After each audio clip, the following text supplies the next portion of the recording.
Howdy, folks. I'm Jeff Gonzalez, former Navy SEAL, founder of Trident Concepts, and the host of the Bulletproof Workshop, powered by AR15.com, where we discuss knowledge, skills, and ability to help bulletproof your everyday performance in whatever your field or passion. Welcome to Podcast 033. My next guest has a master's degree in education and started as an elementary school teacher before shifting to personal development. He's a TEDx speaker, a co-founder of Inlifted, an organization that focuses on a dynamic combination of words and stories, which I'm excited about. Not just a teacher of communication, but a messenger on how to clearly express your intentions, sharing how stories we create in our minds are not our fault, but how we are taught to behave with big words such as antilophobia. Did I get that one right? Good enough. Good enough. Good enough. Well, yeah. High school graduate right here. The fear of not being good enough. Yeah, that's a thing. Yeah, it is a thing. Their ultimate goal is to reduce the amount of unnecessary self-inflicted misery and suffering by slightly editing the words we say and think. He's an international school teacher, former Muay Thai fighter, language geek, professional wordsmither, and a 15-year-old coach. That was a good one. I like that one. So, Mark, welcome to the show. Thank you so much for coming on. Very much. It's a fantastic introduction. Oh, well, thank you. Yeah. I tried to do my homework, if you will, and you provided me with a lot of good information, some of which I'd already kind of seen, but there was some interesting stuff there that in some of the other podcasts that I really was diving into. And it's like I go down a rabbit hole and I'm like there, and then I'm like, oh God, I got to get back to my notes and start creating. I get kind of lost in doing more of a kind of like, what's in this, how can this help me versus how do I make my show notes? So that was fun. Mark, I like to start our show off by helping the viewers and listeners to kind of get a better feel for who you are and where you come from, where you hail from. But before we do that, let's take a short break. Thank our sponsors. New for 2023 from CMMG, the Compact Action Descent is now in 9mm. Their Descent line took portability to a whole new level, and now they've done it again. Available in 6.5 and 10.5 barrel lengths, this compact platform offers the modularity of the AR-15 while being compatible with a wide range of magazines and ammo. The soft recoiling radial delayed blowback system makes this pleasant to shoot and comes with the reliability that CMMG is known for. For more info, check out cmmg.com. All right, and we're back. So, Mark, where do you come from? Where did you grow up? Richmond, Virginia. No kidding. Yeah, right on. Born and raised. Nice. Parents are from Virginia. Grandparents, both sets. I'm a Virginia boy. Wow. Born and raised. Nice. And wrestled in high school, which led to me getting into jiu-jitsu and Muay Thai in 1996. And had a handful of amateur MMA fights. Nice. And, won a couple of state kickboxing titles, and wanted to be like all my friends who were moving quickly towards their black belts, going pro, opening up gyms. And I'm like, I'm going to do this too. And I got an opportunity to move over to Thailand in 2002, which I did. Yeah. The plan was to go over there for a year and polish up turn the elbows into razor blades. Yeah. Whole thing, and then come back home and go just pro. Dominate. Yeah. Hopefully. And little fast forward, I'm glad things went the way they did. Of course. Big time. I ended up staying over there for 10 years. What? Yeah, I lived in Thailand 1 year for 10 years. to 10. Man. It still sounds weird to say. I lived in Bangkok for 5 years. Okay. And then I lived on an island in the Gulf of Thailand called Koh Samui for the Is that one of those islands that just looks so beautiful from the rumors are true. Oh, really? Yeah. You see it and it's gorgeous on the pictures, and then you go there and it's even, damn. 6 months into my trip over there, my knee fell off for the second time, and I had my second knee surgery. And the doctor told me, he goes, "Your career as a fighter is over. You could become a very good swimmer." And I'm 28, and I'm picturing doing laps next to grandma. Like compared to like being a pro fighter. Yeah. And that whole, I put a spell on you. That was a real thing because that guy's voice, one, I was in a lot of pain and he described the structural problems and stuff. And then he gave me this death sentence. Look at the words: death sentence, prison sentence, mental prison sentence of a statement, a spell, a real spell. So the Webster's definition of a spell, not mine, is a word or a combination of words of great influence. That's it. Right. And it goes both ways. So you'll never amount to anything is a spell of a constrictive nature. Yeah. Or like when my dad, when I was leaving to go over to Thailand, he old country boy just goes, "You go live your life." Combination of words that greatly influenced me in an expansive way. I was like, big breath, took the breath in. I'm like, I'm going for this. And so I go over there. Though, man. Yeah, it was, man. It really was. It was a big move. I'd only had my passport for 2 years. Wow. And vacations for us historically were 2 years down on the Outer Banks in North Carolina. So it was 2 weeks vacation. Had my passport for a couple of years too, and then moved to Thailand. It was a big deal for me. And did you go over there solo? I went over there with my girlfriend from college. Oh, right on. Yeah, who also played a part in me being able to say yes to doing that as easily as I did. Her parents were Southern Baptist missionaries, and they spoke about exotic places. They lived in Bangladesh for a couple of years and maybe 4 or 5 different places they would go for 2 to 3 year sets. And they would talk about Bangladesh like they were going down to Chick-fil-A. It was like, it was just no big deal living there, living overseas. And it got me thinking different. Interesting. And so, I go over there and it's a big move. It's a big deal. And I just blow it.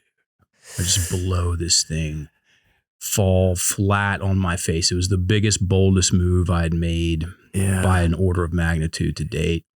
And I used that fail as the final piece of damning evidence in a case that I was secretly making against myself that I was not good enough, which was a very large part of the reason why I was fighting. Because I'm gonna prove that I am good enough. I see. I'm gonna prove that I'm not scared. Because I had a couple experiences when I was in elementary school of fights breaking out on the playground and me running away. Oh. And those things haunted me. Right. Man. And I didn't talk about them. They were just in the background, like a sonar buoy in the water, sending out this pulse of you're chicken shit. You're not good enough. All the things. Yes. Right. And so that was, okay, fine. I was fighting, but I was really fighting those stories in my head. And that was the external representation of that. I see. And so, I wrecked my knee. The thing happens. The fight. I never fought again. The fighting stopped, and darkness descended. Oh, hell yeah! And so darkness descended, and I did not. The girl I went over there with, who was a diamond of a person, hottest girl in school, like total win, and she couldn't hack it because no one could. I didn't laugh for an entire year. Wow, it's a real weird thing to do that. I don't recommend that. Yeah. It's like, I couldn't get my face into a position to where I could enjoy a conversation. I was consumed. I had this dumpster fire of a thing going on in my head. And my life was deeply entrenched victim mentality, which we'll get to that. Good. By definition. Nice. And after a year that I finally got, it wasn't that I got sick of that, tired of that. I was able to see that I could keep doing this. And I said, bro, are you going to be complaining about the woulda, coulda, shoulda, amateur, maybe pro? Who cares? You got a couple pro fights. Nobody cares. Are you going to be complaining about that when you're 55, 60? If you do that, and I saw that version of me. And I go, if that happens, which it could, then you really are a loser.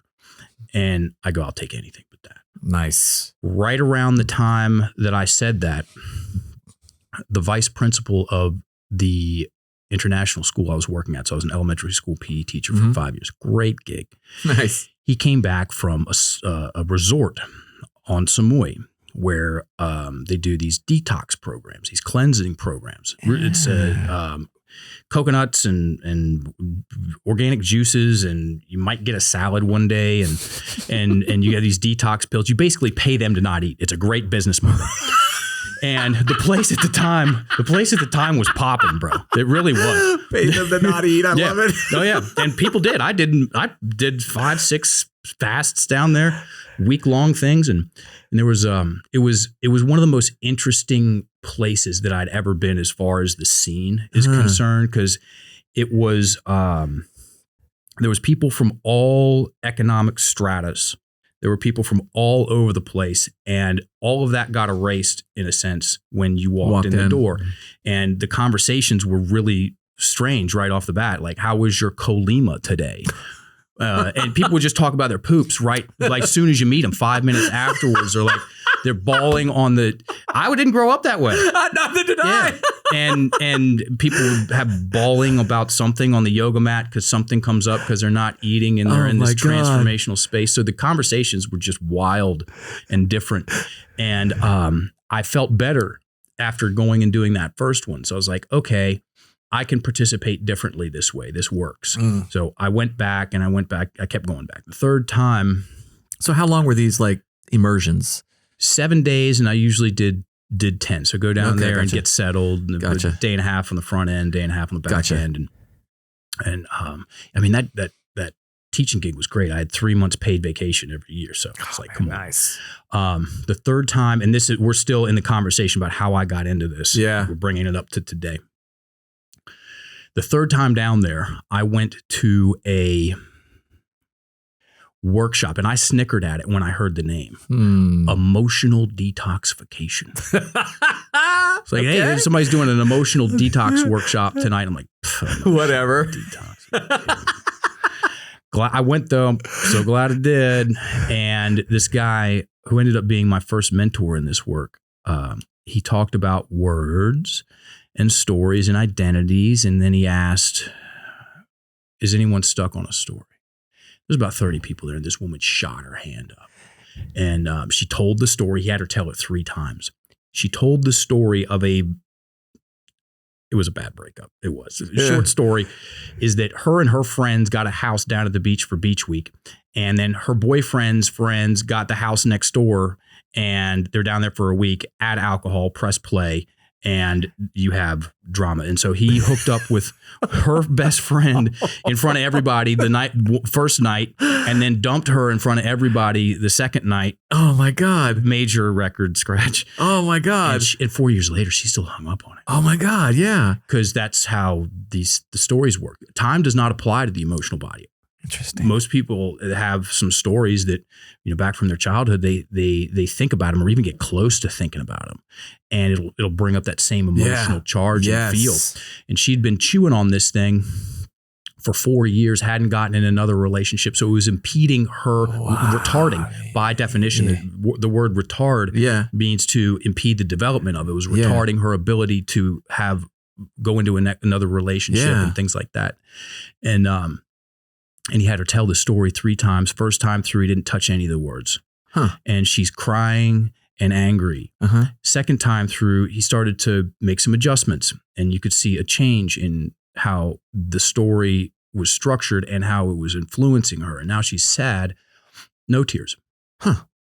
Third time through, he stopped her on the linchpin sentence, the Lord of the Rings sentence for that story, which was, he did that to me. And I had one of those stories too. He shouldn't have been kicking that hard. We were just warming up. Right? He did that to me. And he had her say it 3 times so everybody's looking at the same sentence. He did that to me. Yeah. And then he had her take out one word, the word at the end. Take out the me and put in himself. And it was such a radical departure from how she had been telling herself this same story. Because you tell yourself the same story, you get the same outcome. Same story over and over and over again. It was clunky, and it went up at the end. It's called up talk. He did that to himself, right? So she's questioning. The mind opens. Thanks again, words. And then you see it catch, and the breath releases. And she starts looking all over the place in her imagination. He did do that to himself. And then she starts talking about the friends that he lost and like all the like the stuff that. And then she just walked herself right out of that story. And the last thing she said was, that was never going to work out. He was actually kind of weird. And everybody's Hello. like, hello. And she couldn't get there because she was too busy. This has nothing to do with intelligence. By the way. Yeah. Because he did that to me works the same for her or me or Einstein, because 2 + 2 = 4. He did that to me, forces her to create victim-villain mental imagery. Yeah. He's in the picture. I'm in the picture. He's doing something to me. I'm on the receiving end. He's got to stop. So I feel better about myself. Don't hold your breath, even though you are, because you're in a stress response. Right. And that right there, I saw that and I go, that's not my story, but that's my story. And I was so twisted up at the time. Just this is funny, at least for me. At the end of the workshop, the last thing, he paired us up with someone. Yeah. And he's like, all right, you're the coach, you're the person, you got 5 minutes, and then you switch. And I got paired up with this woman, and she's telling me this story. I don't remember what it was about. And I did my best. I'm like, and then he goes, okay, switch. And so we were supposed to switch. I look at her and I'm like, I'm leaving. There was no way I was getting into any of my stories with anyone. I was so tight and guarded. And just, I'm a dude. I'm a tough guy. Yeah. Right. So I'm not going to go into my emotions. Yeah. Why would I do that? Yeah. Especially with a stranger not happening. What I did do though, and I'm so glad he said this. He goes, you can do this work on yourself. So I immediately got up and went to an internet cafe. This was in 2003. And I downloaded an 80-page manual on how to go into your own stories on that same work. And I went back to my bungalow and just started going into stories that I knew held emotional charge, even though I wanted to be over them. This is not an intellectual, like I choose to be over this type thing. It doesn't work that way. And yes. And then fast forward 4 years, me training. January 17th, 2007, I go back to that same spa and put my poster up next to everybody, next to all the other counselors that are doing a variety of different modalities. Yeah. And that was the day I went pro, and I've been on the clock somewhere between full-time and overtime the whole time since then. Yeah. And I was a horrible student, man. I was a terrible student. It wasn't that I was disruptive. I was destructive. I was so bored sitting there. There's just too much sitting. It's just that's a big thing. Oh, absolutely. Too much sitting. And then who cares about this stuff? Really? Yeah. And, but there was two things that I've fallen in love with, on site, taking out a couple of, women. But, the first time I ever got choked. So Paul Creighton, who went on to fight BJ Penn in the UFC for the strap. I forget what year that was. He's now 3rd degree black belt under Henzo. He's down in outside of Atlanta. Okay. He was a junior champion wrestler and a sport jiu-jitsu fighter, and he was at Radford University in Virginia getting his master's degree. Right on. In, I believe it was sports science. And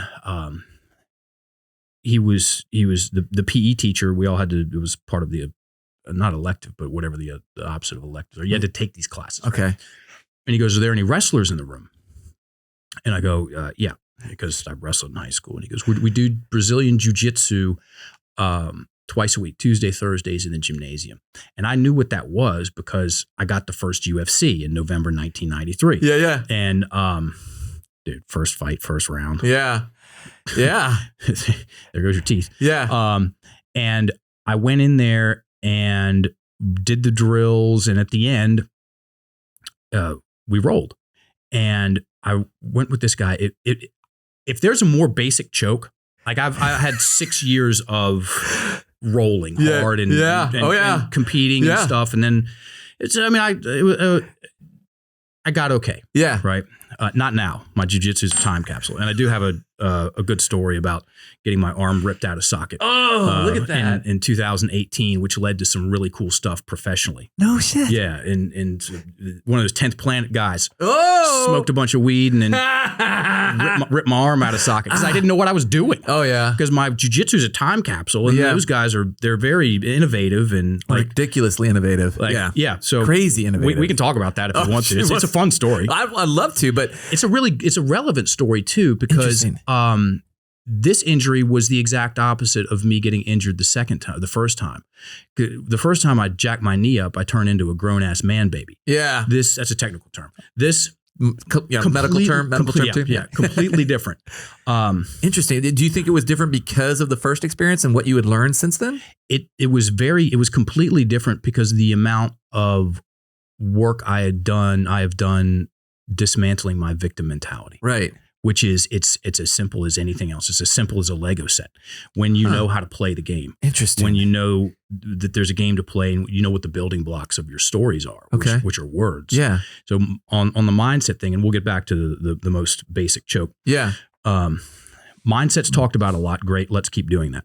And it's normally held in this big picture conversation where it's this thing I know I need to get better at, but how? And then there's that confident person looking over there, and that looks fun. And I'm over here. Whoops, would have been nice. Yeah. When we add in what words to use less of and why, if you want to keep the drama down, stay focused on what's important to you, unlock your breath, build yourself up in your imagination, and create feelings of value. Use less of these words and use more of these words, right? When we add in what words, how the word part of the conversation for mindset, now the conversation of mindset is practical. As in I can practice thinking, speaking, and writing in ways that serve me. And we didn't learn this stuff. I have a master's degree in education.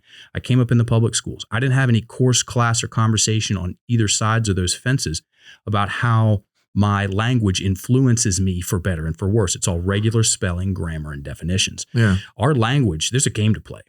That's great news. Our language, and when I talk about language, and we'll get into some specific examples later if you want to, our language, it's our internal dialogue and our external dialogue. What we think, what we say, what we write. It influences 4 key aspects of our experience of ourselves. Our imagination. Yeah. Our feelings and emotions, our posture. We keep it super simple. What do you mean by posture? Talk yourself into a bad mood and stay there for a couple weeks and see how you're walking around. Oh, yeah. Goes both ways. Talk yourself into a good mood and stay there for a couple weeks and see how you're walking around. That's what we're talking about. And then our breath. Our breathing. Most people's breathing. How important is breathing in jiu-jitsu? I think it's important in everything. That's exactly right. It's exactly right. Go out on a date and hold your breath and tell me how that goes. Go on stage and give a presentation in front of 100 people and hold your breath and tell me how that goes. Yeah. Get behind, Ruger 6'5" Creedmoor and hold your breath like in the wrong way and tell me how that day goes. Yeah. It's like and this comes down to how our words, like I said, influence us for better and for worse, and the victim mentality, which in my take it or leave it, folks. Please understand who you're listening to. I am a extremely simple person with a mediocre intellect. I've had a couple of MMA fights, and I was an elementary school sports teacher. So that's who you're listening to talk about this. And I come into these arenas as a simple man, a lay person, with the theory that I didn't need a PhD to create the stories of ouch and pain and sting and woe, and that I'm not good enough. And I don't need a doctorate to change them. Yeah, okay. You got there without it. So yeah, I got there without it. The definition of the victim mentality we've been talking about, we paid a guy to scrape is the term. Our social media was about 5 years ago, to find out what the people that were following us were most interested in hearing about. And he came back and he said, it's the victim mentality. And there is no close second. And I've been talking about this full time for the past 10 years. We've got some old school YouTube videos, chalkboard videos talking about the definition of the victim mentality. I've recited it more times than I can count. Most people have never heard it. They've heard a victim mindset, or the person is playing the victim. Right. Yeah. And there's way more to it. When someone hears, so I've recited this, and I'm about to do 5 workshops while I'm down here. And each one of those workshops, I'm going to say it. I'm going to invite everybody to write it down. Most people have never heard the definition of the victim mentality, much less written it down. And when they do, something clicks, because they get that there's a game to play, and there's a reason for this trash talking, shit talking voice in their head, and these feelings that keep getting in their way when they want to go after something. Okay. So the definition of the victim mentality, I'm taking it a little bit out. If you're listening, well, you are listening. Of If course. you're not driving, write this down. It will benefit you. The victim mentality is an acquired personality trait where a person tends to regard himself or herself as the victim of the negative actions of others, even in the absence of clear evidence. The victim mentality depends on a habitual thought process and attributions. That second sentence is right between the eyes, right where it belongs. Yeah. The victim mentality depends, as in it has to have a habitual thought process. Habitual accurately implies duration and addiction. And so me being Mr. Simple over here, okay, if there's a habitual thought process, also known as words that keep getting put together in a certain way, the victim mentality has to have, what are those words? Yeah. What are those words? And that's, like I said, we'll get into that specifically later. That's what our business is about. Yeah. We certify coaches in how to dismantle the victim mentality. Yeah. Get in there and get people to write down the memories of ouch and pain and sting and woe. Even if the pen wheel feels like it weighs 900 pounds, trust me, a little bit of sting now is, I'll take a little bit of sting now than, just a handful of decades of fighting myself as I want to build my life in the ways that I do. Right. And yeah, so I'm the head coach of Enlifted. I'm one of the co-founders. I deliver all the certifications. We've got 320 coaches. Wow. Good for you guys. Yeah, thanks, man. We love what we do. That's awesome. There's 3 levels to it, and it's more than a love. It's an appreciation, if that could be ranked differently. Yeah, absolutely. So we'll just go and. It's a love and appreciation. So like I said earlier, I was a horrible student because what I was looking at did not interest me at all. Fell in love when I got choked. You know what the choke was? The dude pushed his fist into my throat and then pulled down on the back of my head. This is 1996. He was a judo guy, and my arms are flailing. I lost the vision, went black. And I didn't even know to tap. Oh my God. They told me, but I forgot. Right? Because I'm freaking out because you can't breathe. Freaking out because that wow. happens. And then he let go, and I go, oh my God. Someone just took my soul. Exactly. It was so much. Wrestling's fantastic. Yeah. And it was like, okay, great. I pin you, you pin me. It's very cool. Totally. But choking someone though, that just clicked something different for me, totally man. Does. It was I have to learn this. Yeah. Same thing when I saw that woman go from he did that to me to he did that to himself. It's held my attention the whole time. And fine, it's coaching. We got to call it something. And this to me and to a lot of our coaches, this is an art. It's a craft. We approach it as such. And all of our certifications, they're 10 people each. And it's a ton of touch points. And because we want to create craftsmen, craftswomen. We want to create fantastic world-class coaches. And I told my business partners, I've been saying this for years, that I'm a very greedy person. As in take out person, put in teacher. Yeah. I'm a greedy teacher. I like that. Yeah. I want good students. I want students that will get there. It's just like any jiu-jitsu coach wants some students that'll get their hands dirty. Yeah. It's not about raw talent. Give me someone who's curious and disciplined with a work ethic. Yes. Okay. And we'll go to the stars and back. Yeah. I'm a greedy teacher. I want great students, and the numbers will work out. I've been saying that for years, 100%. And they always have. 100% agree. Right. So, yeah, we got a good core team, and we got great coaches, and we got a great core team, and got our own pot. Things are good, man. I love hearing that. Well, I have a couple of questions. So I just threw so much on the table. You did. Oh, it's a lot, and we're gonna peel back a couple layers if we can. Like the first layer had to do with when you're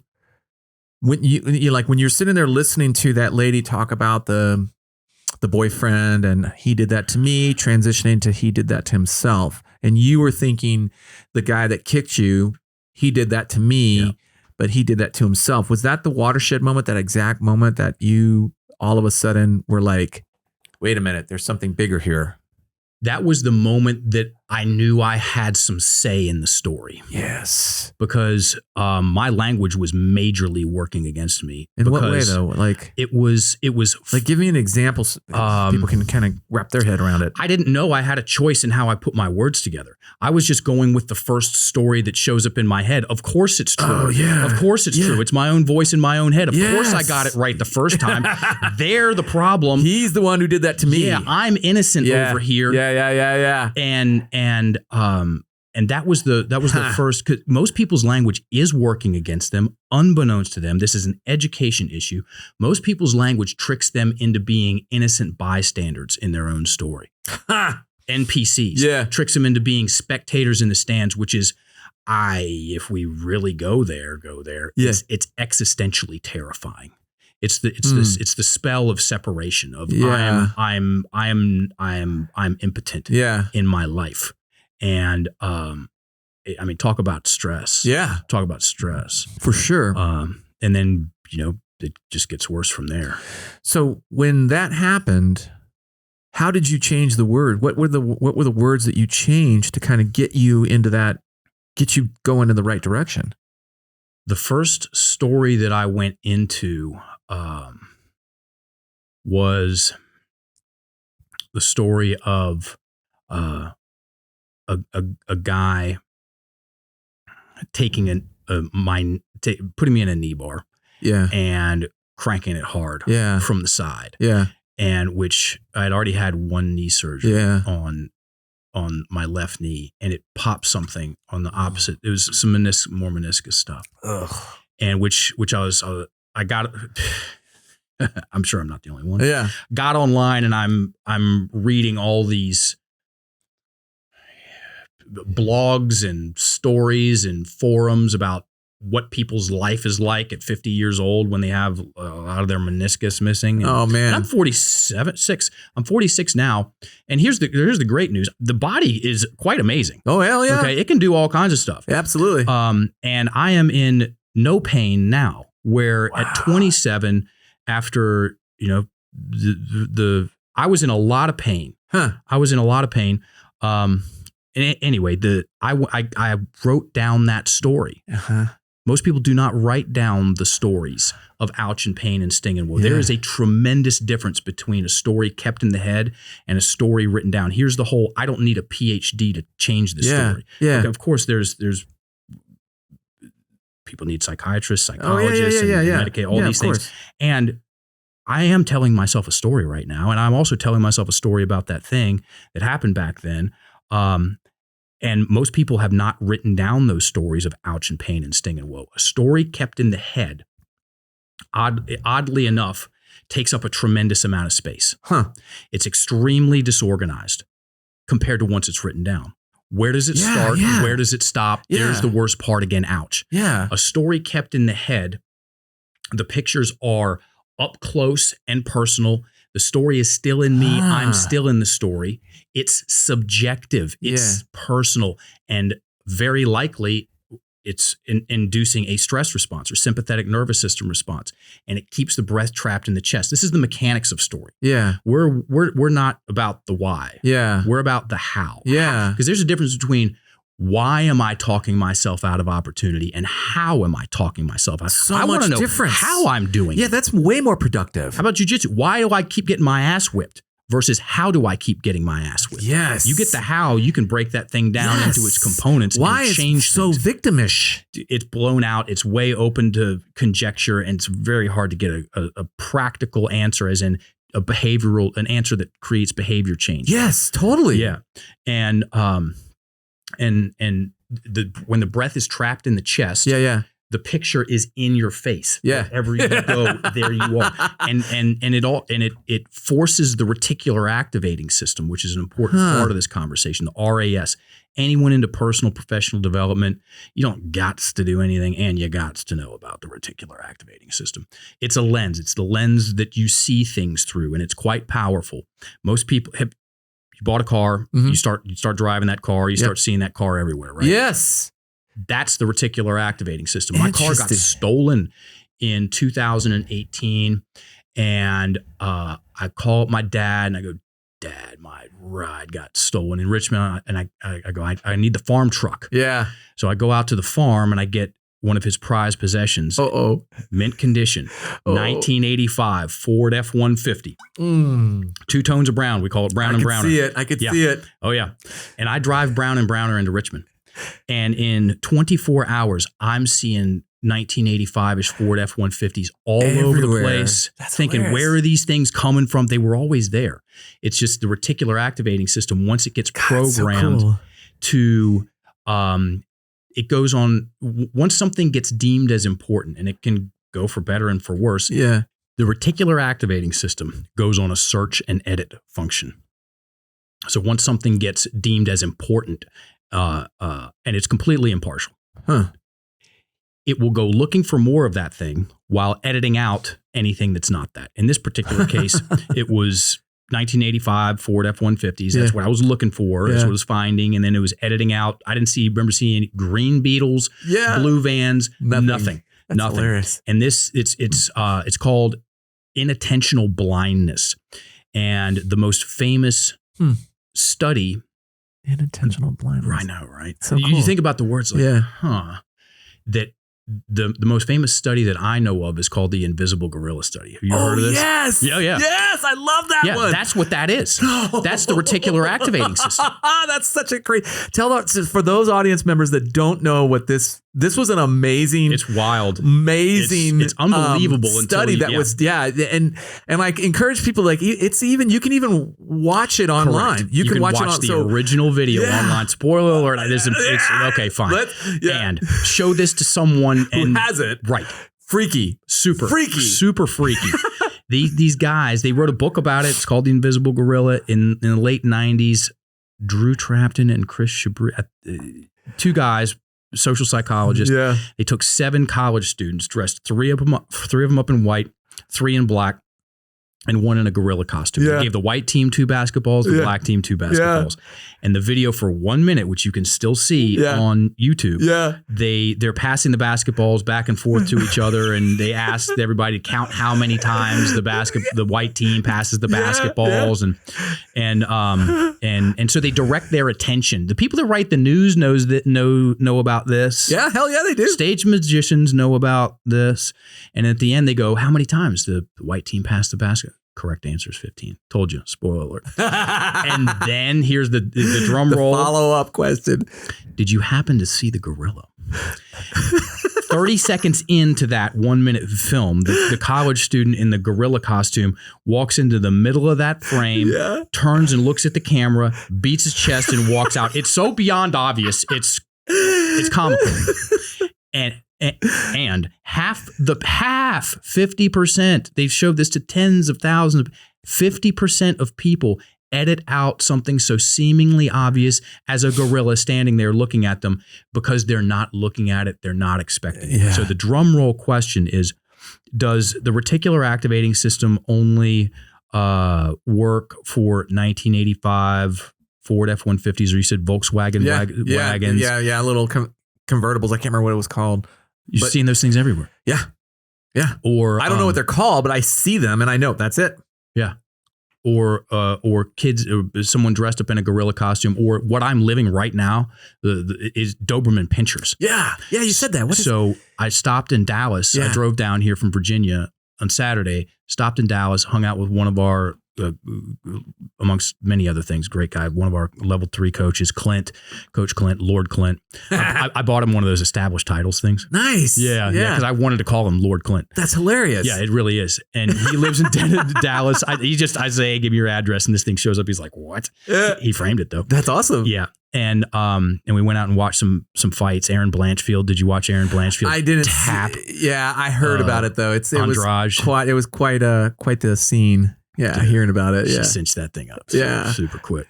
And so I pull up to his house, and he goes, "Call me when you get here.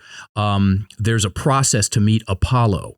Apollo is his dog, and Clint's a former Marine. He's in combat, and I'm Apollo, right? So Clint, Apollo, process. I'm like, oh my God.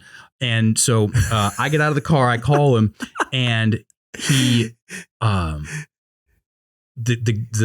dog got out of the gate. Oh, and it was kind of dark. Yeah, back in his back, and I needed to get some treats in order to give the treats, and the thing's cool with me, and then I'm cool with it.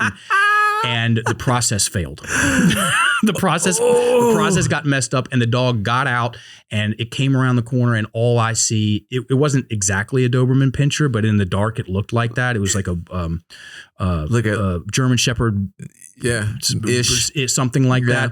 And all I saw was German Pinscher coming to chew me up.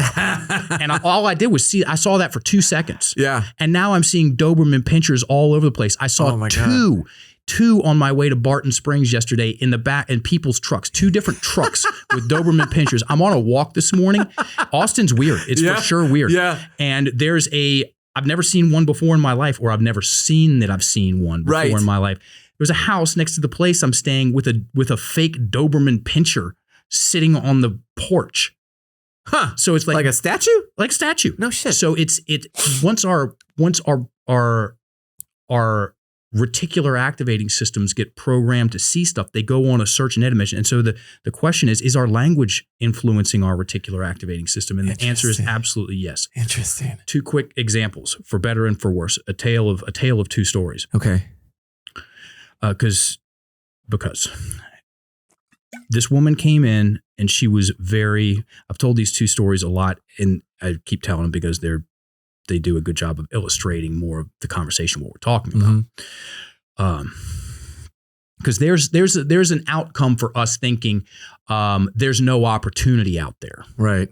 There's an outcome for thinking no one will ever really love me. Someone can, if that thing gets in there, sinks in there, and somebody believes it, then they're going to have this lens, this veneer, and they're going to see all their relationships through it. And even if someone, which most people have people that love them, someone authentically loves them, let's say their parents and their partner and their friends, and they have this story going, no one will ever really love me. Yeah. Then it's going to edit out all of the evidence of people loving them, and they're going to feel alone in the middle of a great community. Wow. That happens more often than not. God, yeah. And it's because our words are, we just need to learn more about the words. Yeah. So this woman walks in, and she sits down. She was very self-aware. She goes, I'm having problems in my marriage, and my husband thinks I'm attractive, and I refuse to believe him. And she goes, I know when it got started. I just don't know what to do about it. And I said, tell me more. She's 10 years old. They go to grandma's house for Christmas, and get out of the car, walk in the back door. As soon as they get in the back door, her great aunt is standing right there, and leans in and goes, my, you have a big nose, just like me. Thanks. Yeah. So little girl locks up, runs into the bathroom. What do you think the first thing she looked at was? Was her nose, which is, of course, no bigger physically now than it was 5 seconds ago. But in her imagination, she now has a hunker, which means she's ugly. And the reticular activating system goes, oh, okay, well, fine, great. Have it your way. Because it always says have it your way. Yeah. If you're ugly, cool. I'm going to go find all of the other flaws and dings and problems and then relentlessly show them to you while I edit out anything that is all of your positive traits. And so her husband be like, damn, baby, you look good. She goes, you don't really mean that. Huh? No, he means that. It just, it can't get in because there's a story, there's a gatekeeper. Wow. Right. And so that's an example of a constrictive story. Yeah. A constrictive spell. Yeah. Because they're constrictive and they're expansive. My audio just dropped off. Wow, we're having all sorts of difficulties here. How is it? Is it good now? No. Yes. Okay. Sorry. Cool. All good.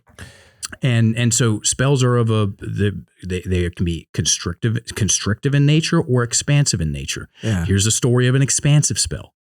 This guy, I'm doing a workshop in 2014. He's setting up a booth right next to me. Here's the whole thing. Comes up afterwards. He said, "Man, that was really cool. You want to hear a story about that?" And I'm like, "Yeah, of course." And he said, my grandfather took me out in the backyard when I was 12 years old, and I forget the guy's name. Let's call him Johnny. And he goes, "Little Johnny, life's wild. Because there's going to be ups and downs and zigs and zags and twists and turns. You're going to get some stuff right, and you're going to get some stuff wrong. Just always remember to err on the side of being a badass motherfucker." Grandpa dropped an F-bomb on him. And he said, my life changed in that moment. He said, I looked up. Things are looking up. He said, I looked up and I saw myself in my imagination as big and strong and competent. Yeah. And he said, like, I took this big breath in and I felt this energy. And he goes, you know, I've made all kinds of mistakes, but you know what? I go after what I want and I like being me. Yeah. Dude, if someone goes after what they want and they like being me, you're in the top 0.001 percentile of that's called winning. Yeah. And this thing, it keeps coming back to the stories and the words. New for 2023 from CMMG, the Compact Action Descent is now in 9mm. Their Descent line took portability to a whole new level, and now they've done it again. Available in 6.5 and 10.5 barrel lengths, this compact platform offers the modularity of the AR-15 while being compatible with a wide range of magazines and ammo. The soft recoiling radial delayed blowback system makes this pleasant to shoot and comes with the reliability that CMMG is known for. For more info, check out cmmg.com. So I've got another question. All right. So you had described the one lady writing out her story, right? So we go from why to how. When you write out the story, yep. is it's now kind of like it's coming from an internal to an external. Yep. What's kind of going on that helps? Like, I know it's not magic, but what is it that it makes it so magical to put that out? Because you hear that a lot about like journaling, taking time to write stuff down before you actually react. What is it about writing things out like this that gets us such a positive, contribution to things? Structure, distance, and organization. Ooh. A story that's written down is now externalized, right, to the degree that it is. Okay. And it is far more organized and structured than a story kept in your head. A story kept in your head is like this thing where look at the words. How do I get my head around it? You can't, because it's in your head. Yeah. Oddly enough, but it's paradoxical. Your head is around it because it's in your head. Assuming that the mind is in the head. Yeah. And yet it's running wild. Yeah, Girls Gone Wild's got nothing on a story not written down. And so I love it. I've never said that before. That's a good. It's one. True though. That's a good one. I remember those. Mystical. Remember when he was? Oh yeah. He's one of my favorite rappers.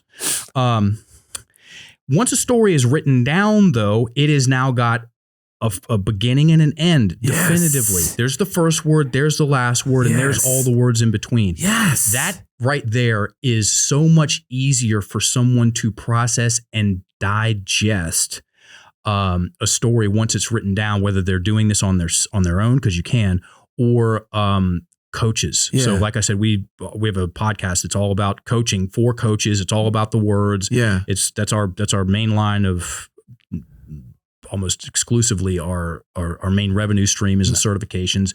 And so this is the world we live in. Yeah. And we help make our coaches' life way easier by helping them get their clients' stories of ouch and pain and sting and woe, as in the good ones. Yeah. As in also known as the not good ones, titled and written down. And so once a story is written down, then you can go through a process of down regulating your nervous system in context to it. Story kept in the head, very, very disorganized. Like I've said, it's stressful. It's I'm still in the story. Yeah. Now that it's externalized, I can start getting my breath low and slow, down low in my abdomen in context to where in parasympathetic nervous system response. That's what we're doing here.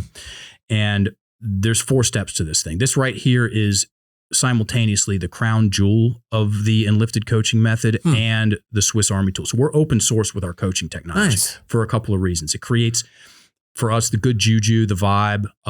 We're teachers to the core, and we're beyond confident with what we do. The efficacy, the efficiency, the applicability, the simplicity of what we do. So we do a lot of open to the public workshops, and we talk about all the stuff on the podcast. And some people want to get certified. Come on in. We'll turn you into phenomenal coaches. And so first things first, 4 steps. It's called 4-stepping a story. Title it and write it out conversationally, erring on the side of more detail than less. Okay. 1. Cool. 2, read what you wrote. Okay. And let yourself have the emotional reaction. Okay. Okay. Step 3, read that same story at 70% of your normal rate of speech. What happens when someone slows down their rate of speech is the breath starts to loosen up. Okay. We want that. Okay. Breath trapped in the chest, stories in your face for one day of 10 years, it doesn't matter. Yeah. Okay. And again, this is the mechanics of story.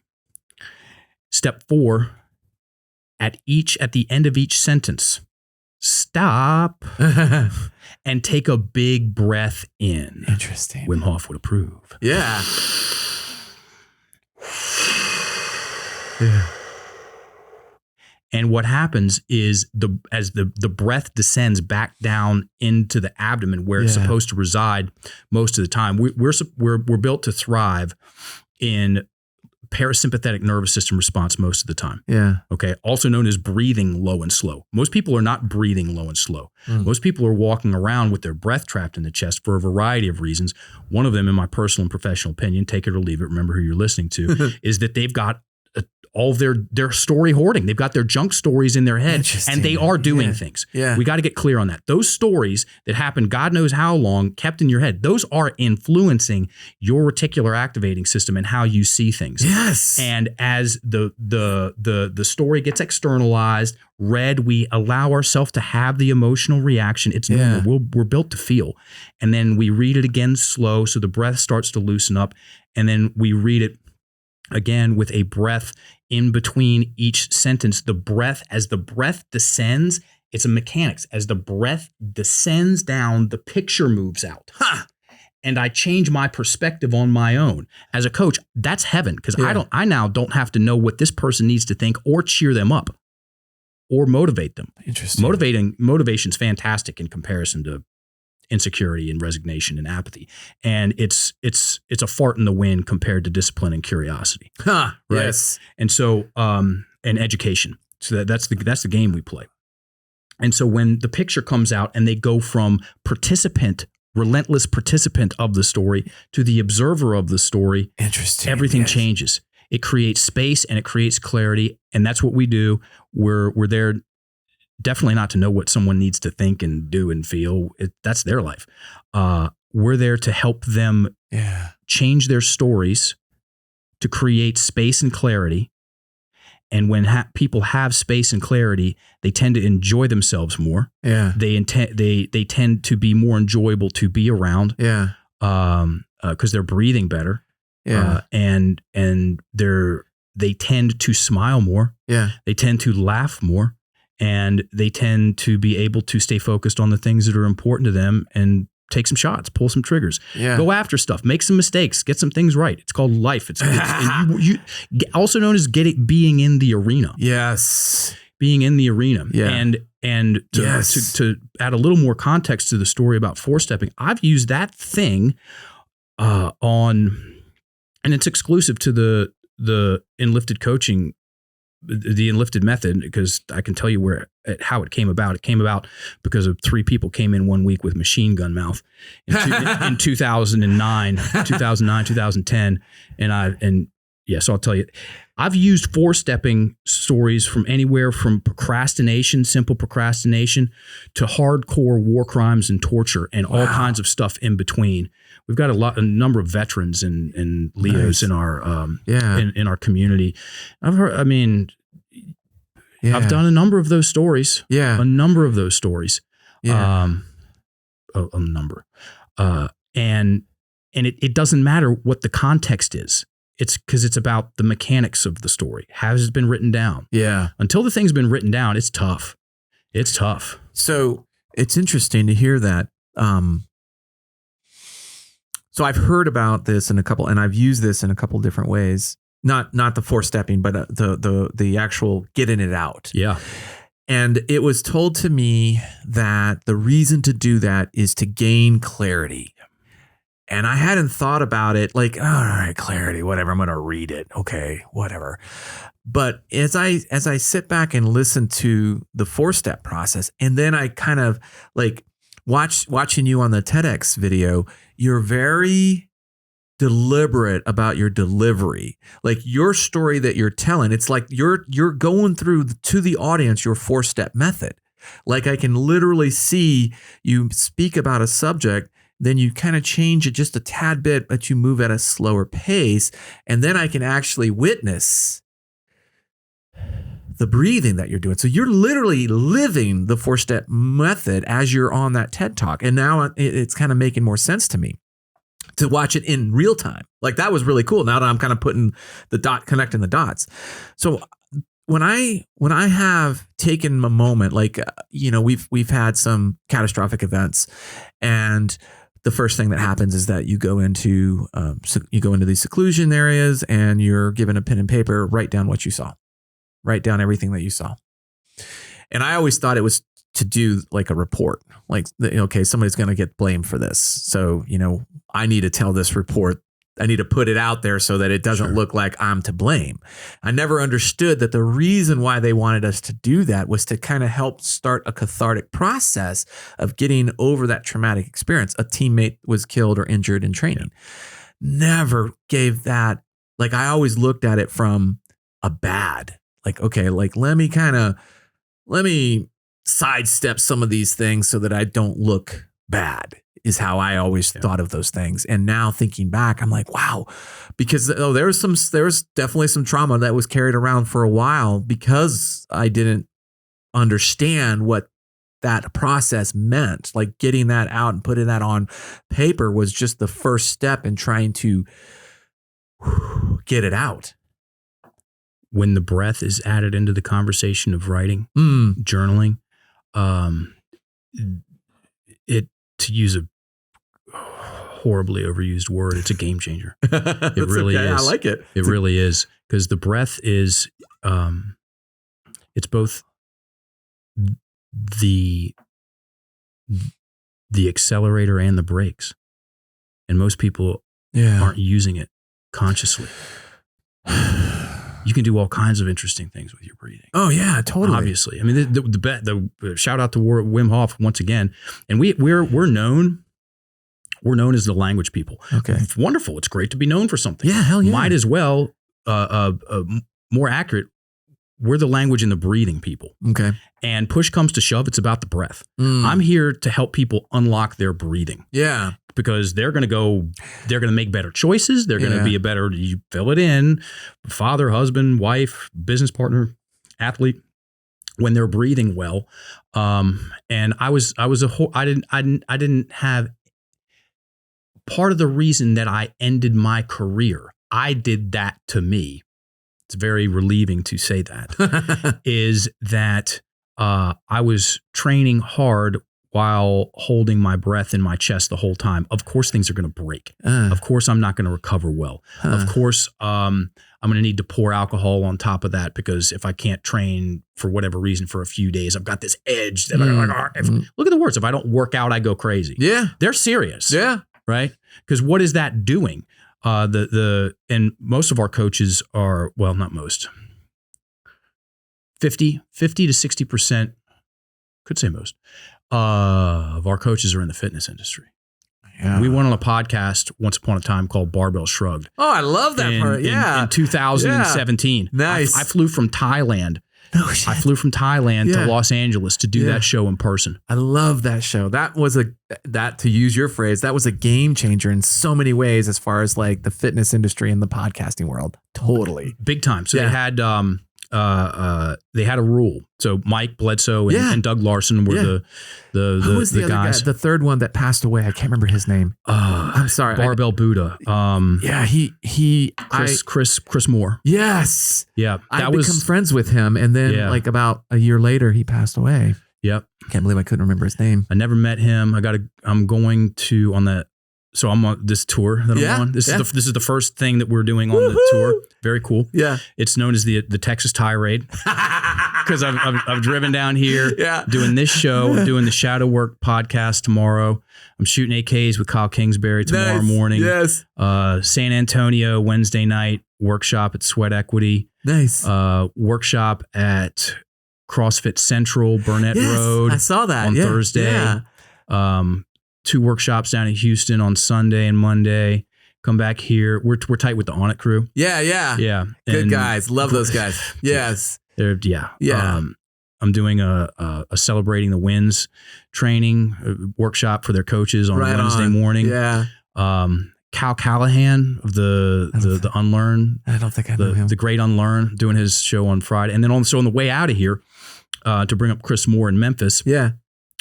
Brooks Meadows is meeting me in Memphis, Tennessee. And Nice. he had a gym called a Recess there. More obstacle course stuff. It Oh, was nice. Very, very cool. Cool. And yeah, Like playground recess. Yeah, like playground recess. I love it, man. and so he's organizing a workshop and some of the people that are involved there will be people that were friends with Chris Moore and stuff. So and this we can tie this into this. Yeah, go for it. Because this was different.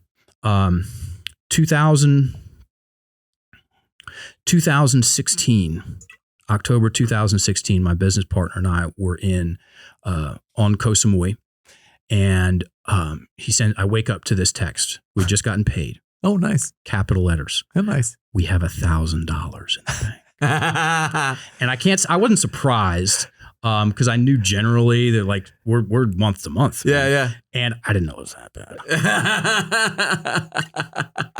So I went and got a cup of coffee, and I messaged 5 people in the CrossFit space, 3 box owners, 2 athletes. And I said, who's got the best podcast in CrossFit?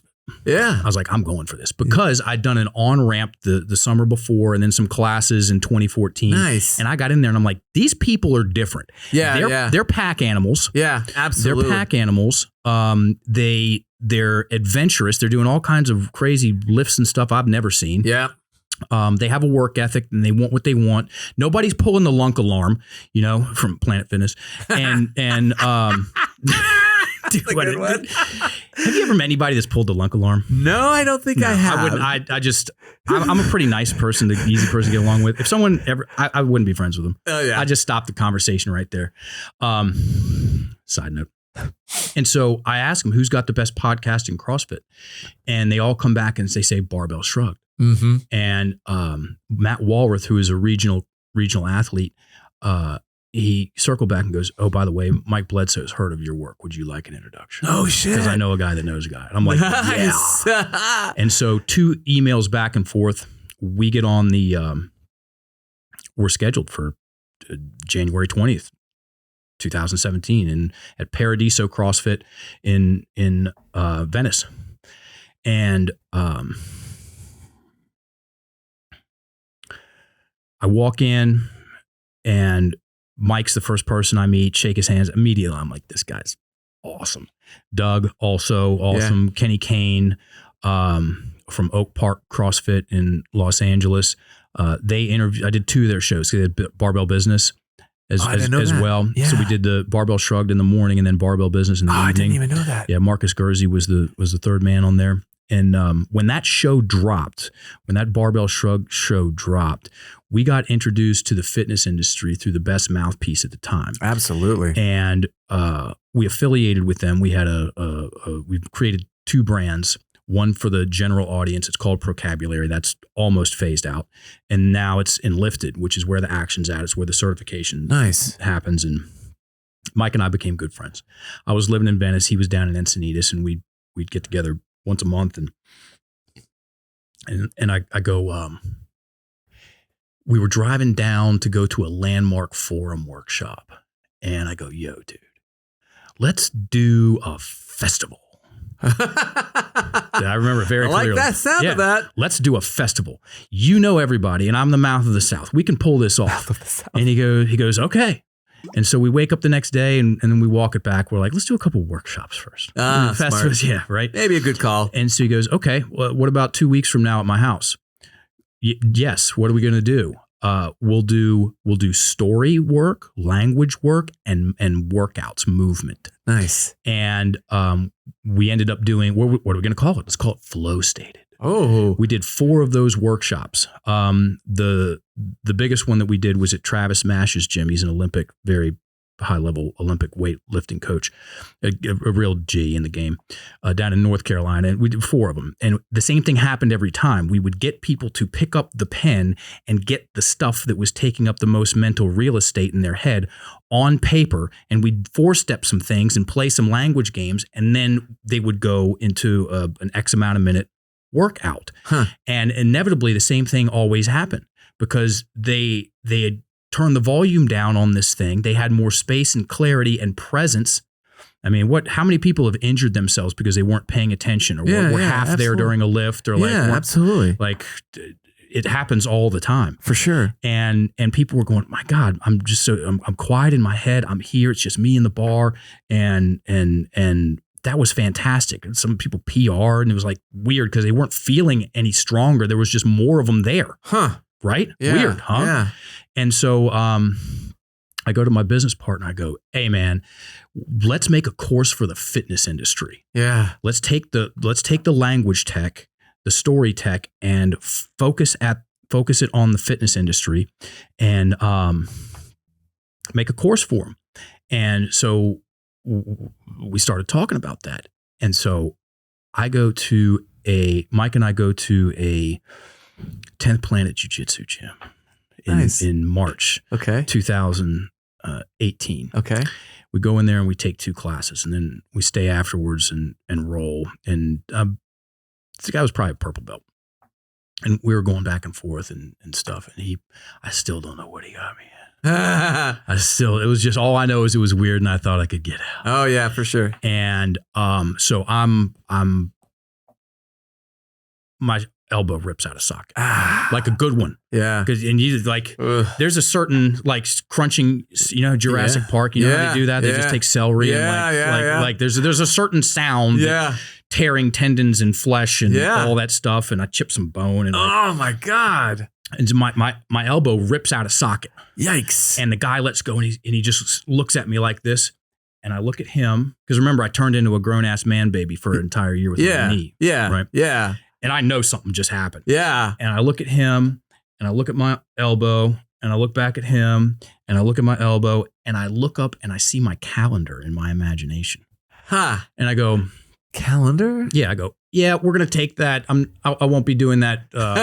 You're immediately processing. Immediately processing. Because it wasn't a statement of me not being good enough anymore. It was just something that's happening. Oh, okay. Right? Yeah. And I was like, okay, I'm not doing that kettlebell certification at On It. And Paleo Effects, because this was Paleo Effects was coming up. Oh, and we had a booth. I'm like, Pascal will be there.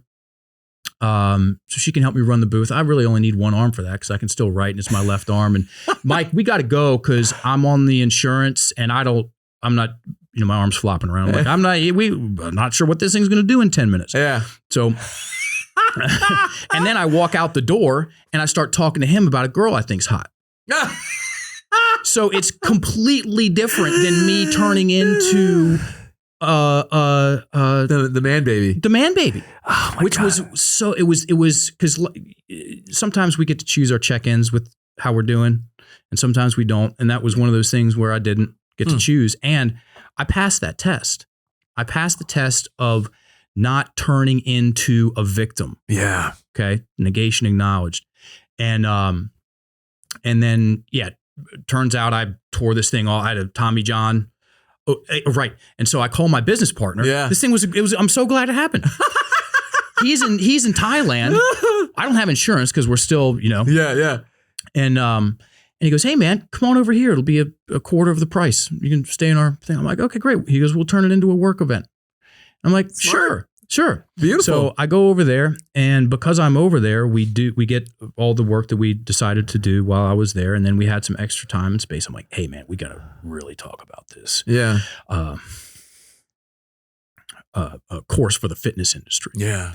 And we were like, yes, let's do this. So we messaged Mike, hey man, do you want to do this with us? And then we already knew that he was interested, and he goes, yeah, sure. Where do we start? And so pull out the calendar, and we'll do a work retreat in Palm Springs at this date. And by the way, interestingly enough, we rented Jack LaLanne's house. We rented Jack LaLanne's house in Palm Springs, and that's where we filmed the first part of The Way of the Lifted Athlete. Oh my God. And it's super funny, man. Like, I'm in there, Mike's in there, and then Mike's evil inner workout partner.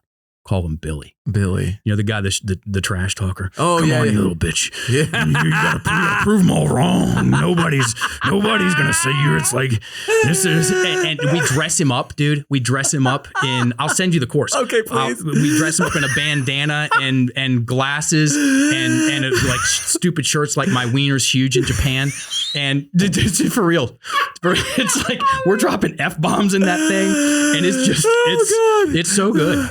It's so good. And we thought that was, we're going to sell a bunch of courses just like Procabulary. And we had a booth at 2019 Paleo Effects here in Austin, Texas. Love the town. Yeah. And unbeknownst to us, that kicked off that Paleo Effects booth, that kicked off the certifications that we're now running. And we've been running them for over 3.5 years. And I'm the happiest guy in the world, professionally speaking, because I'm a teacher to the core. I come from that background, and this is it still holds my fascination, man. It holds my attention, and that's not a choice. Yeah, attraction, fascination is not a choice, and it's a gift. And if pay attention to what you pay attention to and honor it, and yeah, man, we're. That brings us up to now. Well, now good. I'm here with y'all. Well, good, because I still have a few more questions. So to recap, your 4-stepping process is write it out, then you read it at normal speed, and you read it at like 70%. Then you read it with a pause at the end of each sentence with a good breath. Full inhalation, full exhalation. So you want to title a specific, it needs to be specific. Okay, that's right. The title. Because if you write generally, just a paragraph. Journaling can be very good. It can also be a net negative, actually. Interesting. Because if someone writes generally about how they feel about a thing in order to believe what they wrote, there's no difference between writing and thinking. Okay.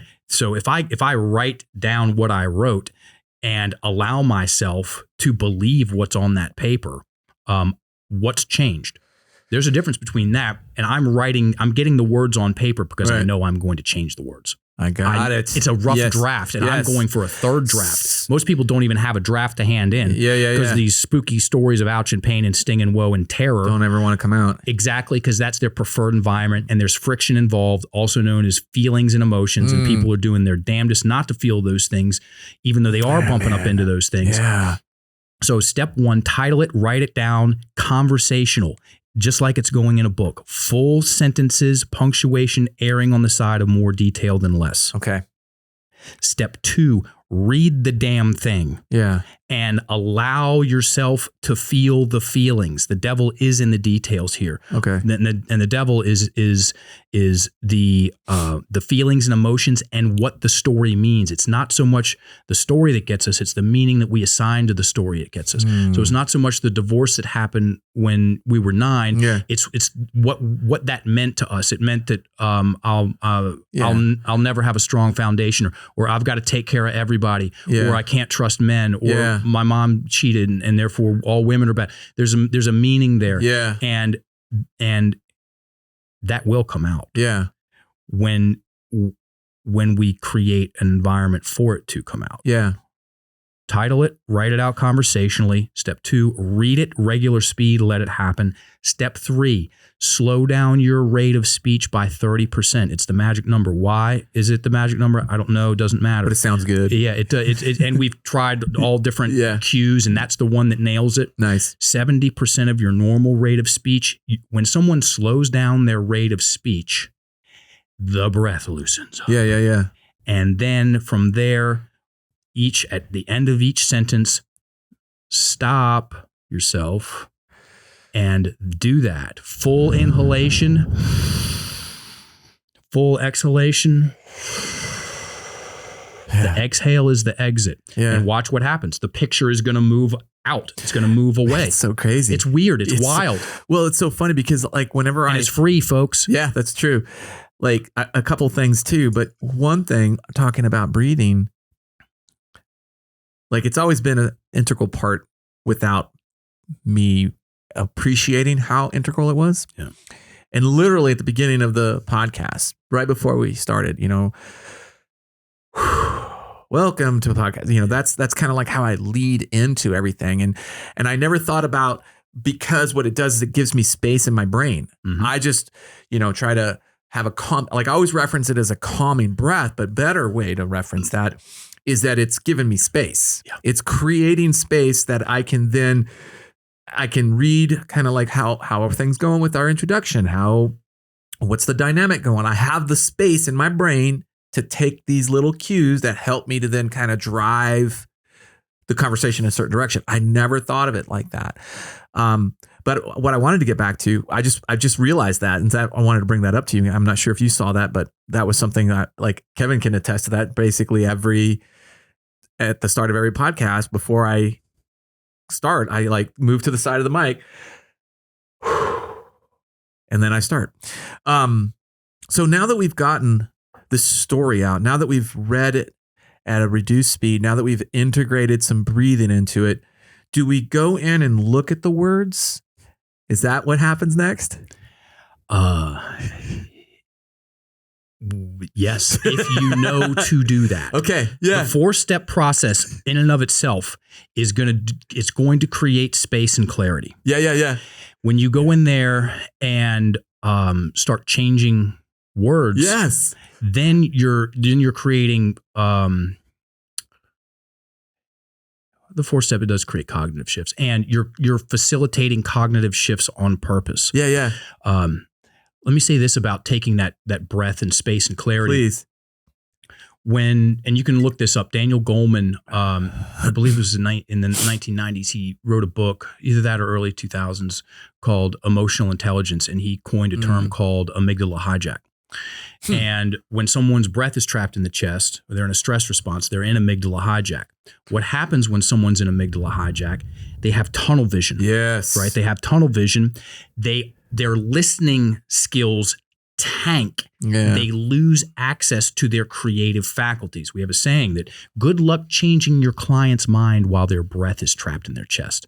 You could have the best information in the world, and you're probably going to get on the outside social niceties, the smiling, and the breath is trapped. Nothing's happening. Yeah. And so we're in this thing, and it's got a body. We're in our bodies, and it's got levers.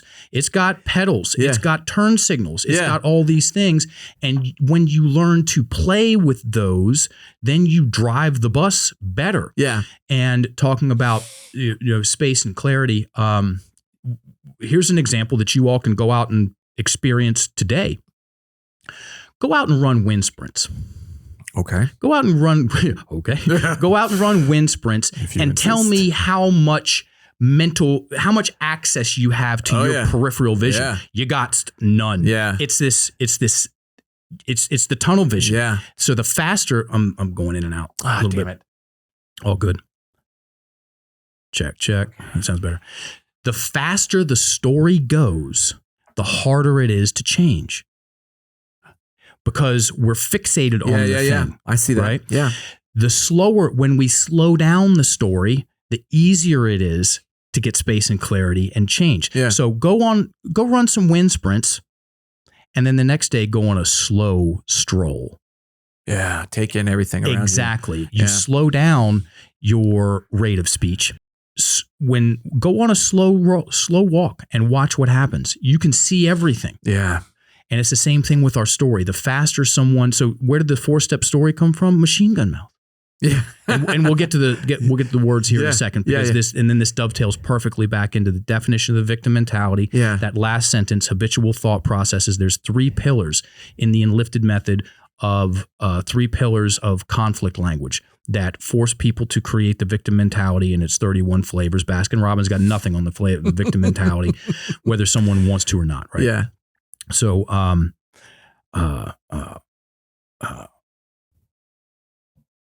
31 flavors. Yeah, 31 flavors. Victim mentality. I had it. So it'll come back. Ask me a question. Okay. So let me, like, some of the questions that I have that I like to talk about was like, and listening to you, I kind of have an idea what this might be, but like, if you were to look back at everything that's happened to you, do you see anything as a mistake? Not now. And that's a great goal that is attainable to everyone. Jordan Peterson says it. He says, can we make a world so beautiful that all the misery that's transpired leading up to it was worth it? Wild, huh? Yeah. You know, it's true. And so the answer is yes. Can someone orchestrate their life in such a way where they're doing things that they love so much, they derive so much meaning from it, that the ouch that got them there was worth it. Yeah. The juice was worth the squeeze. Yeah. And I'm living that right now. Yeah. Well, it's like effort, you know, like whatever you want to achieve requires effort. And that effort is, you know, usually painful, usually time consuming, usually fraught with failure and setbacks. And you get to that end result and those all kind of fade away. They seem less important at the time. They seem like, oh my God, how am I going to get over this? But then you make it to wherever your end goal is or whatever it was that you were trying to achieve. And you look back and you say to yourself, wow, that stuff was nothing. You know, that stuff was a stepping stone that I need to get here, to get to where I am right now. I couldn't have done it without those failures, those mistakes, those setbacks. And it's a lot easier to get there or enjoy the ride there, being there when you're breathing better. This thing keeps coming back to breath. Yeah. And weird statistic, I don't know which one's number 2 and number 3. Like I keep saying it, most people's language is working against them. Most people's breathing is trapped in their chest. Ask any yoga teacher. Yeah. And the second and third most commonly purchased over-the-counter medications are indigestion medications and constipation medications. Wow. And I wouldn't have thought the constipation. That's hilarious. This is my simple take on it. And I think that's because most people's breath is trapped in their chest. When someone's breath is trapped in their chest, people don't digest well and they're not going to eliminate well. True. And so if it's because the breath is trapped in the chest, it's because the stories are in the head. So when we get back to the stories and you get this all written out, and we talked about the words, that might have been what it was, the words. What words are we looking to change in our stories? Perfect. What are those words? Perfect. So, like I said before we got started, this is my 325th podcast, which is cool. I'm going to do 1,000. I've got a goal. I love hearing that. Good for you. That is a fantastic goal. First of all, spreading the message. That's one hell of a way to get it out there. Yeah, it's a lot of things. It's that. It's also super fun because I get to practice refining the story about the story. Yeah, you know, absolutely. And there's something to be said about that. And there's also the people that I get to meet. Like I get to come down here and hang out at Sheepdog and meet you guys. We're going to do some jujitsu. No gi. No gi foundations. Yeah. Okay, good. Yeah. Good. Very cool. Yeah. so I get asked a lot, what do we do? Yeah. What do we do? Where do we start? Well, you talked about it a little bit. Like and I got the words. Yeah, you it's did. About the words. You did. You like, it was like super interesting to hear the difference between the why and the how. This is totally the how. Yes. There's 3 pillars of conflict language that in our estimation, and this is what we do, they account for roughly 85% of the word choices that script people's victim mentalities, as in force them to create the victim-villain mental imagery. And then it's a negative feedback loop. Like, yeah. There's the victim-villain mental imagery. That's stressful. My breath is trapped in my chest. And I remember where I was. Oh, good. Yeah, my breath is trapped in my chest and I get myopic. I get fixated on the thing. Yeah. Here's what I just remembered that this is fun. Charlie Chaplin knew this way back then. Holy cow. He had a quote. He said, life viewed under a microscope is a tragedy. Viewed from afar, it's a comedy.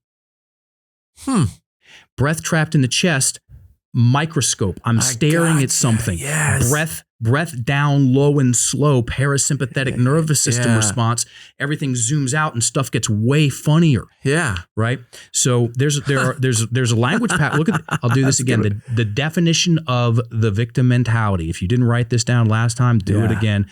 I'll do this quick. The victim mentality is an acquired personality trait where a person tends to regard himself or herself as the victim of the negative actions of others, even in the absence of clear evidence. Second sentence. The victim mentality depends on a habitual thought process and attributions. The habitual thought processes. There's 3 main pillars of conflict language. First one, projections. Okay. He did that to me. She never lets me think for myself. He's so controlling. Yeah. They talk to me like a child. Dad doesn't think that I'll ever amount to anything. Yeah. All of those, because 2 + 2 = 4. Here are the projection keywords. He, she, they, people's first names, mom, dad, the government, and, right? And which I got, and those force us to create that victim villain mental imagery. Yeah. Then I'm going to talk about that in a second. More on that in a second. Okay. Then there are negations. So my grandmother was a 3rd-degree black belt in the art of worrying. She was so high level, dude. A very difficult level to achieve, but it can be done. It can be done. It's a mountain I don't recommend summiting. And she would just worry and worry and worry. And she would talk about all the things that she didn't want to have happen. Wow. And what she can't do and what isn't possible. Right. And so my driving teacher said this when I got in the car. He said, look where you want to go because you're probably going to go there. 100%. Spooky. Yeah. Right. And negations. So here's an example. I won't do that again. Yeah.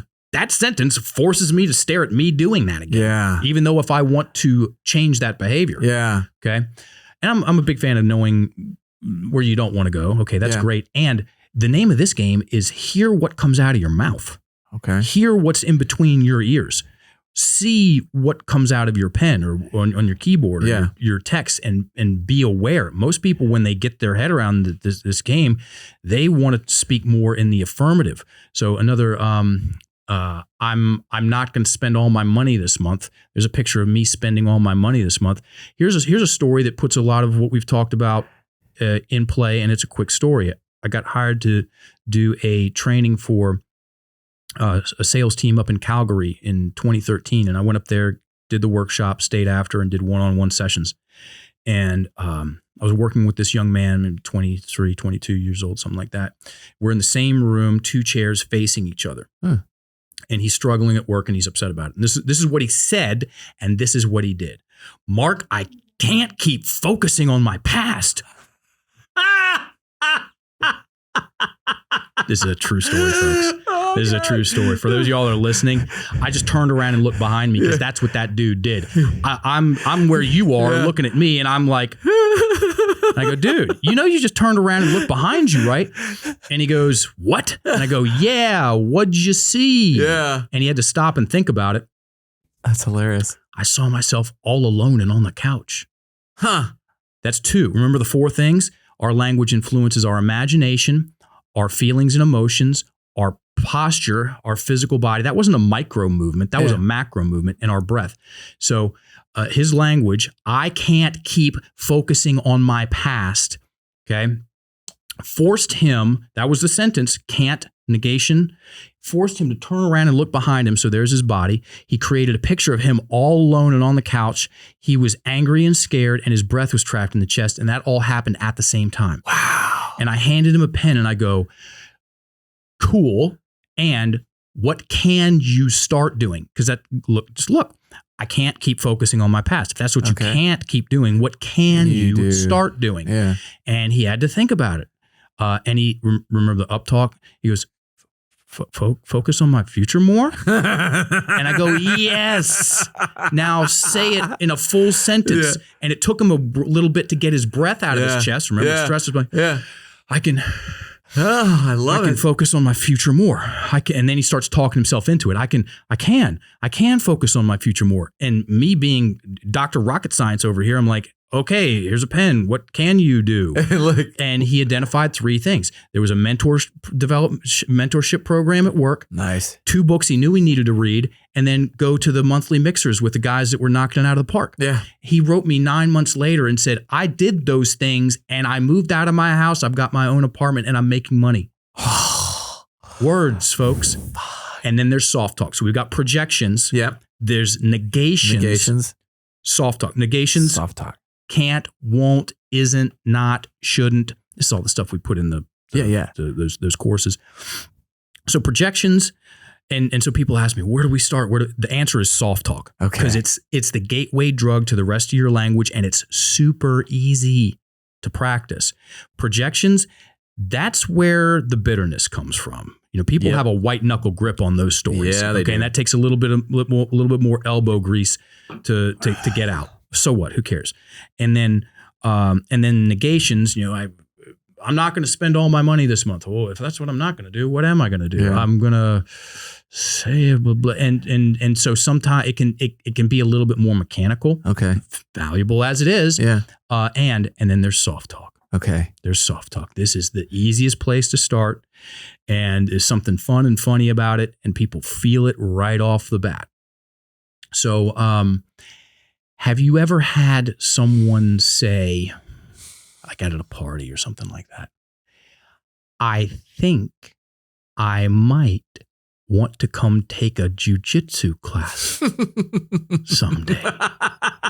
So much indecision in those words. You ever had somebody say that? Yeah. Did they ever show up? Well, not necessarily in jiu-jitsu, but in other fields, I've had that conversation several times. Yes. Did they ever show? Very small majority. Very small. It's a homeopathic percentage of people that get themselves through the door with those words. Yeah. Because what those words force, whether you like it or not, I like it or not, is indecision and anxiety. Yeah. Here are the so it's almost like I'm procrastinating. Yeah. Maybe we should call a professional. Yeah. I think I should spend a little more time with my wife, perhaps. And it destroys our ability to decide and commit. And Malmodius said, because I prefer the fear of making the wrong decision to the terror of indecision. Oh my God. Someone uses those words for long enough. Here it gets worse. Yeah. If someone uses soft talk long enough and they practice being indecisive, if they practice indecision for long enough, eventually they identify themselves as an indecisive person. Well, I'm just indecisive. Has nothing to do with the words you're using, Jack. Yeah. And then once they identify themselves as something, they get better at it. Yeah. So if someone identifies themselves, well, I'm always late. Guess what? You're now going to get better, faster. You're a hockey stick at being late. Or I'm good. Hilarious. I'm good at showing up. Guess what? You're about to hockey stick at showing up. Yeah. All these things. Yeah. And so soft talk. Here are the soft talk keywords. Think. Maybe. Might. It is funny, which helps. Yeah. Almost like, sort of, kind of, perhaps. The Brits love the word perhaps. Possibly, probably. Oh guess. my God. There's only a handful. There's like 10. Yeah. And we have, so the fastest that I'm gonna swing back to Sheepdog next week because I've got a soft talk keyword plaque for you. Oh, nice. The guy, we've got an app in the App Store for anyone who's it's for iPhone, and he's our project manager for the app, and then also for the certification side. And he's got a wood shop. He's really talented. And I ordered 10 of those things. I love it. Sent overnight to Sweat Equity in San Antonio where we're doing that. Okay. And everybody gets one that I go on these shows and stuff. And so it's a wooden board with the words right there. Dude, it busts people's ass, man. It's so fun. It's so fun. It doesn't give them a speech impediment. It gives them a speech embetterment. Oh God, right? I love that. Yeah. And so what you do is you just start plucking these words out of your stories. And where it'll show up first is your texts and your emails. I think we might want to take out the think and the might and watch what happens. Yeah. People love clarity. People love clarity, and your emails will get shorter and tighter. It's like a ping pong match. It's easier to go back and forth, and you 100%. Get results faster. Nobody likes an email with 19 paragraphs in it with 7 different things. God, I hate that. No, it's the worst, dude. That. Everybody like my fingers hovering over the delete button. I'm like fighting. Don't do it. You must read it. I'm like, no, I don't want to. That's me. That's me too. In case anybody sends me a really long email, that's what's going through my head. Don't stop doing it. Have an intervention with yourself. And so, we have a sheet on our website, www.enlifted.me/soft talk. Okay. And then it's a printout of, it's free, all those soft talk keywords, and then a 7-day email sequence to heighten your awareness about it. And then once the reticular, so take that. Yeah, if y'all do that, on it, take it and put it up somewhere, like the plaque or the printout. I got 1,000 of them for the workshops. Leave it somewhere for 30 days and watch what happens. Okay. Remember the truck, the invisible gorilla, the reticular activating system. It sees that, you think about it, and eventually you're going to start seeing these. You're going to hear it everywhere. It's called verbal litter. For this, that's the nickname. That's the nickname of soft talk. Awesome. It's true, verbal litter, and you'll start plucking them out. And guess what? You will feel different. And you will sound different. You'll like the way you sound. Yeah. Okay. And if you think I'm bullshitting, fellas, go out and ask a girl out on a date and say this. I think I might want to go out on a date with you one day, perhaps, and email me with your close rate. Just let me know how that goes, dude. Let me know how it goes. Oh, that's. I've done that, by the way. Well, fuck that whole thing up, man. Oh man, super awesome. Projections, negations, soft talk. I love it. It's the soft talk. It's the gate. And here's what inevitably happens. Somebody has a feeling, they have an experience. You're going to feel the difference in how you speak, and they go, oh my God, that guy's serious. I am, and I'm sincere. And then there's the rest of it's the gateway drug to the rest of the stuff. Interesting. Because most people like knowing that there's a game to play and that there's something they can do about this tyrannical voice in their head and the stories that every time they think about thinking about them, they that. Yeah. You could pick up the pen. Yeah. Watch what happens. Interesting. I love that. All right. Let me ask you this other question. This has more to do with kind of like you personally. And I apologize for that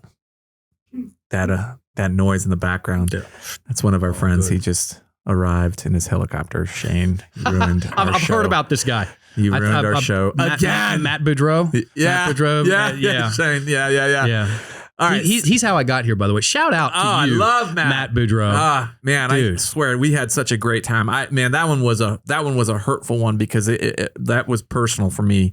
A lot of what we talked about. And this is personal too, but that was personal about my kids. Right. All right. So how do you deal with failure?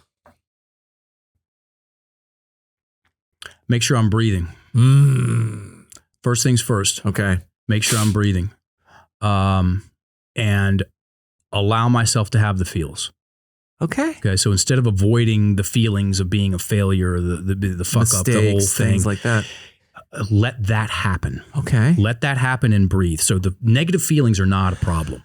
Okay. Because we're built to have them. It's feedback. It's information. If you look at it as such. Feelings plus breathing means the thing's going to move through. Okay. I'm saying this again, everybody. Emotions and feelings plus breathing means the thing's going to move through. You're going to get to the other side of it. Joseph Campbell said it. Any feeling felt all the way through is bliss. Most people get stuck in the middle. Huh. Okay. Yeah. So emotions and feelings with breath trapped in the chest means you're getting more of that. Right. You're going to repeat the same mistake. Yeah. You're going to keep feeling those things. Yeah. Those are the first two things that come to mind. If I need to, I'll write it down and 4-step it. Nice. Yep. And that's a great way to think about it, think through it. Yeah. For sure. And then another quote comes to mind. It takes war to make generals. I like that one. Yeah, it's true. Yeah. You know, it's I tell the coaches, you want some tough clients from time to time. You know, you want to get on a sales call and mess it all up from time to time. You want to have a heckler now and again in workshops. Yeah. Not all the time. I don't want a roster full of people that are stuck and but I can't get that. And you want that because if you go into it and through it and with it, you're going to get some gold. You're going to get some gold. And then I've read, it was required reading for the first 20 level 1 certs that we did. Now it's recommended reading, the book called The Talent Code by Daniel Coyle. Yeah. And I am a Huge. not book recommended person at all. And I recommend that book because amazing. It helps majorly reframe failure. I like that. Majorly 100% agree with that. failure. And it also, it talks a lot about, down to the neuroscientific level about what happens when we identify ourselves as people. So remember when I said, when you identify yourself as indecisive, you get better at indecisive. When you identify yourself as a failure, consistent person, you get better at being consistent. Got it. I'll read that book. It's a fun. It's a I 100% agree with you on recommending that. That's a fantastic book. I love that. So many good suggestions from a lot of guests. That one I took and I almost read it like nonstop. It was like very easy to read. And I also know that failure is inevitable. Yeah. Failure means I'm in the arena. Oh God, that's a great one. It means I'm in the arena. It means you're doing something right. It means I'm doing something right. Yeah. And most people are so damn shit scared of failure. Totally. They put themselves in the spectator stands, and I'm coming out of this thing with scars. Yeah. Yeah. Was it Hunter Thomas that said he wants to slide in to his last breath completely just wrecked, a wreck? Dude. Yeah. It's like I like getting dirty. I want to be the guy in this arena I want to jump over the trench with 2 grenades, pins pulled, and a knife in my mouth. It's like one of the reasons why we came on the tirade. It's like how many workshops can I give in a row? How many? And this, smart. It's because I know what happens when that happens. Or no, here it is. I don't know what happens when that happens. I don't know what happens when I show up for these conversations. I don't know what happens when I go and do those workshops. I know what happens when I don't do them. 100%. Nothing. Absolutely. And that's terrifying. That's that right there. I feel like that should be the single greatest motivation for so many people to start that first, the hardest step of any journey is the first one. Majorly. But what if you just continue to acknowledge to yourself that the only thing that is a guarantee if you do nothing is nothing will happen. That's the only guarantee. All right, let's start wrapping things up. I got a final question for you. Do it. What is the biggest takeaway you want for our audience and listeners from this show? To know that their language is influencing them. Oh man, for better or for worse. Nailed it. Yeah. Your language, I promise you this. Your language is influencing you for better and for worse. Your words, your internal dialogue, your external dialogue, your thoughts, what you say, what you write is influencing your imagination, your feelings and emotions, your posture and your breath. Yeah. And you are participating in that story. Your mindset. People talk about mindset a lot. Great. Like I said earlier, let's keep talking about it. And ask them, what is it? Ask them, what is it? And very rarely are you going to get a practical, simple, short answer. No doubt. Here's ours. It's the story you tell yourself. Mindset is the story you tell yourself about yourself. And I like that. It's I do too. Yeah. The Webster's definition of identity, which is also mindset, is false.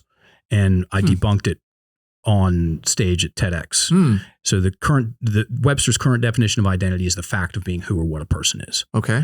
And I asked everybody on stage, I was like, I recited that definition and I said, raise your hand if you see yourself differently in any way than when you were 5. Yeah. And it's so funny that everybody laughed. Yeah. Because guess what? The story develops and changes. Yeah. And it's not a fixed thing. Yeah. It's an ongoing, fluid, flexible process. Yeah. That you're participating in. And the more you learn, it's an education thing, about how your words influence you, the more of a participator. Yeah. The more of an active participant you are in that story. And that extinguishes existential dread. Being an innocent subject of a whipping boy to this thing called life that you have no control over. Yeah. That's terrifying. Yeah. That's real scary. Yeah, it is true. Not failing. Failing got nothing on that. Yeah. That's a good point. I mean, the thing I feel that people get so wrapped around the axle with failing. Wrapped around the axle. Yeah. They get wrapped around the axle about failing is like, it hasn't even happened. It hasn't even happened, but yet the story that they've created in their head is so powerful that it stops them from even starting. It's so crazy to think of it that way. All right.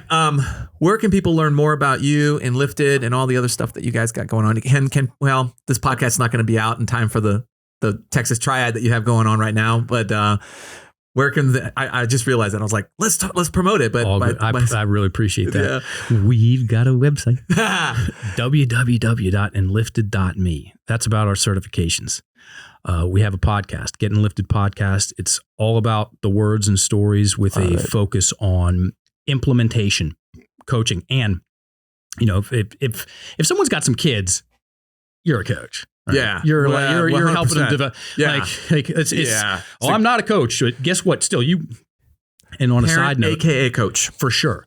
And on a quick side note, people ask me, when did you get started in this? And that most of the time I tell them that story about he did that to me. Mm-hmm. And it started before that. Oh. It started before that. When I was an elementary school sports teacher. And here's the thing. When you've got 20 nuclear level excited second graders that are about to go swimming, and you pick them up at this point in time, this time, and you get them across campus and dressed out, and they swim the lesson. Everybody survives free swim. Get them back in the locker rooms. Everybody dresses out, gets all their stuff, and you get them back over to where they're supposed to be on time. You got to be good with your words. 100%. That's when I started really paying attention to how I'm communicating, the economy of my speech. That's awesome. Yeah. Yeah. 20 rambunctious kids that are just excited to do one thing, which is get in the water. Yeah. Yeah. That's tough. Yeah. those two play, and Instagram, @Lifted Coaches. Oh yeah. So those three things, the website, the podcast, and we'll make sure those are all inside of the descriptions. Yeah. All right, folks. Well, that's a wrap. Thank you, Mark, for coming on the show. Pleasure. This was awesome. I mean, just those 4 steps, that 4-stepping thing is going to be huge. I'm super excited to play with that. Thanks to our audience for tuning in, listening, and watching. I want to thank our sponsors, and I want to thank the men and women who are holding the line.